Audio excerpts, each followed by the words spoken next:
Hi friend जय जगन्नाथ आज आसन बनवा टमाटर राइस से दुटा टमाटर किसी पिज आ कुछ कंचा लंका किसी करी पत्ता आउ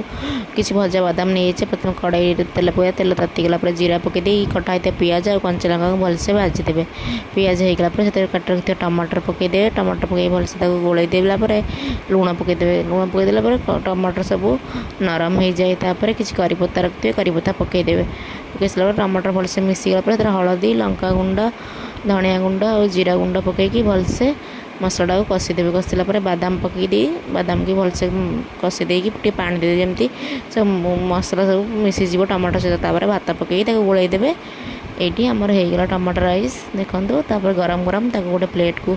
सर्व करदे आ दही सहित खाइबे ये देखो आम टमाटर राइस रेडी जेहेतु यहाँ मो हजबैंड का रेसिपी तो से बनई फास्ट चखई से खाई कहले परफेक्ट होती है। आप वीडियो भल लगे लाइक शेयर सब्सक्राइब करें रही जय जगन्नाथ।